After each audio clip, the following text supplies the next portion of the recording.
Thanks very much, Anne, and thank you very much to the organisers for inviting me to talk today.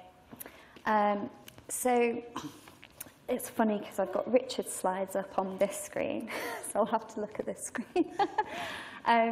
So who's Genomics England? We're owned by the Department of Health in the UK, and we were set up to deliver the 100,000 Genomes project, which was sequencing of whole genome sequencing of NHS patients with either rare disease and their family members or patients with cancer. And the aim was really to establish the infrastructure, the human capacity within the NHS so that next-gen sequencing could be integrated. And also create a database, wealth of data that could help in novel discovery. We're now also helping to build the Genomic Medicine Service infrastructure and data sets. And so lots of work is being done on that currently. For the 100,000 Genomes project, where are we? Well, we've sequenced 100,000 genomes, which is an incredible achievement. And we're ongoing with the work to provide interpretation of those genomes back to the genomic medicine centres. So these are the centres that were set up across the UK, 13 in total. And they will hopefully validate those results and feed those back to patients. So hopefully we'll be providing more diagnoses and actionable information to patients. So we're constantly improving our interpretation pipelines. My team works on virtual gene panels that we use to help interpretation of the genomes, and we're constantly updating those. And we're currently working with specialist groups in the NHS on particular disease areas to support standardisation of the gene lists that will be used for the Genomic Medicine Service. And we work on a database called PanelApp that we've set up, which is openly available if people want to see those gene panels and use them for themselves. But moving on to what are we doing in terms of pharmacogenetics in the 100,000 Genomes project, so I'll talk a little bit about that. And then how we've been assessing evidence for introducing pharmacogenetics into the NHS. And then opportunities for hopefully you in the audience, if you're from industry or you want to get researching and using the 100,000 Genomes data, how you can do that. So I wanted to start a little bit about discussing the challenges and the considerations for looking at pharmacogenetics evidence, curating that, and also the challenges towards implementing this in the clinic. And I think a few of these things have been raised already today and will be continuously raised today. There's a lot of challenges, and I wanted to highlight a few that I've particularly come across in curation and how we've been working to implement pharmacogenetics in the 100,000 Genomes project. So star allele nomenclature is a bit of a nightmare if you're a curator. This is used in pharmacogenetics research, and so taking that nomenclature, making sure that publications are talking about the same variants when they're calling something this star 3, for example, and then mapping those to genomic coordinates, so build 38, that we'd need to do in order to then report these back from whole genome sequencing. That's one of the challenges.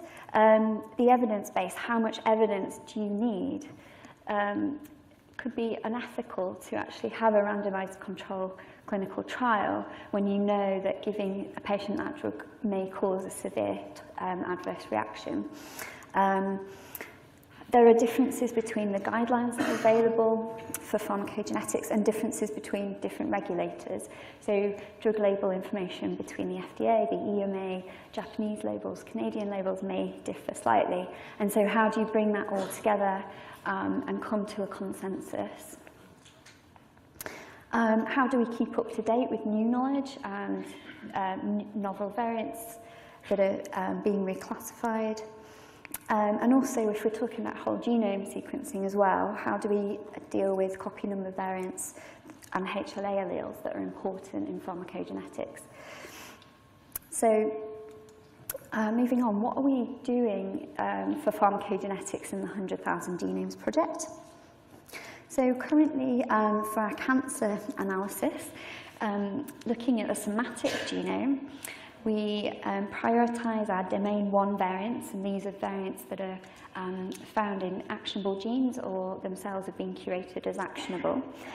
So you might not be able to see this, but I've just highlighted there are links here from these variants to clinical trials, prognostic information and therapeutic information. So that's curated by Genome Oncology, and those link out to My Cancer Genome and clinicaltrials.gov, providing the clinicians with further information and potential trials that their patient could be eligible for based on their genomic profile. So that's what we do for the somatic genome, but what about the germline? So we've been thinking about which pharmacogenetic genes would be relevant to cancer patients, what's the evidence base for that, what would be clinically useful, are there guidelines for how you take those genetic variants and then dose that patient, and what would actually be of benefit and beneficial impact for the patient, which is the ultimate goal. So we've had feedback from clinicians, and we've had several clinicians asking for DPYD results from the whole genome. So we thought that that was a good place to start. Fluoropyrimidines, which I always struggle to say, so I'll say this includes 5-FU and capecitabine.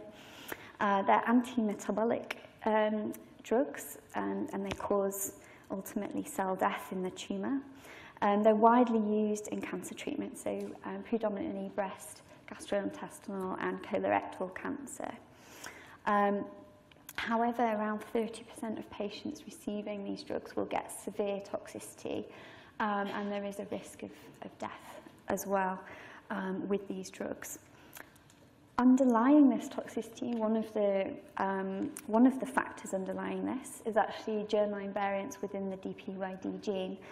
So the DPD enzyme is involved in breaking down 5-FU in the liver, as you can see in this diagram. And if you've got certain particular variants in this enzyme that cause lack of lower function, you'll get a buildup of 5-FU in the liver, causing this toxicity. And it's been shown, for example, that 3 particular variants in DPYD accounted for 19% of these severe cases in British cancer patients. And then a recent study published by people within the Netherlands, and I think one of them is here today, was a prospective study genotyping patients for DPYD variants and then altering their dose if they did have one of these 4 variants, lowering the dose. And they found that the relative risk of that severe toxicity was indeed reduced when dosage was lowered. So there's lots of evidence for this. And then there's also therapeutic recommendations that have been published. So these have been published by the Clinical Pharmacogenetics Implementation Consortium, taking you from a particular DPYD genotype and what that actually means if you're going to prescribe these drugs. So we've started with DPYD. We've added 4 variants that have strong evidence for association to our clinical variant arc. So this is a very simplified diagram of our interpretation pipeline. Our arc contains clinically relevant variants, so these are variants that we've reported back in, and we've also had feedback from clinicians that they thought these were diagnostically relevant variants. So we've added the DPYD variants here, and then our cancer pipeline can query the archive for these variants, and we'll start screening for these going forward. We're expecting about 6% of patients to have one of these. And then these will be presented within our interpretation portal, so this is where the clinicians go, or the labs when they're doing their MDTs to see the results of the genome analysis for that patient. And they can also create a report from that. We've also integrated new outcomes questions, so we collect information about whether the clinician has validated that variant, and if they are actioned upon that variant. So we're asking them whether they changed the dosage for this patient or chose an alternative drug based on these results. And then that information feeds back into our ARC. So we have this loop and learning from that information. And we're expecting to hopefully launch looking at DPYD variants in cancer patients, hopefully next week if all goes well. And here's a mock-up of the reports that clinicians can create. We've added a pharmacogenetics section to our germline section, and you can see DPYD variants at the bottom here.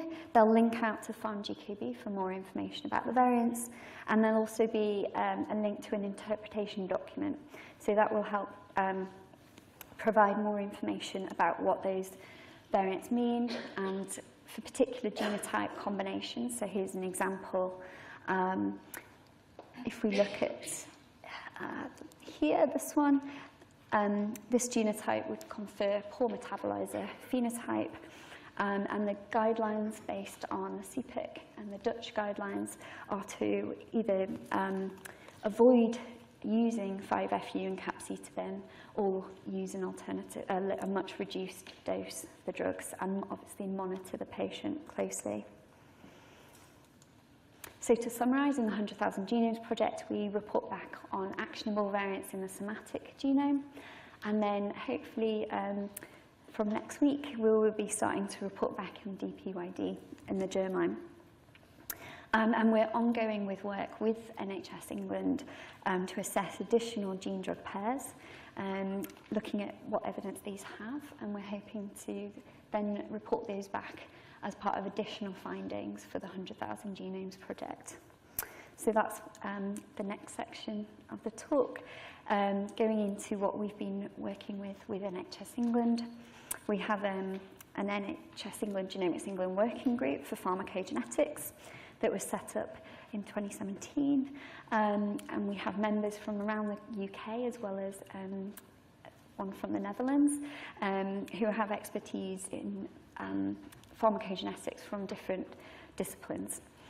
The main aim of the group is to assess the evidence on pharmacogenetics, whether we should adopt this within the NHS, look at using the 100,000 Genomes project as a testbed, as a platform to further understand the evidence and how clinical implementation could work, and then identify areas key areas that are most actionable, that would have most benefit for patients within the NHS.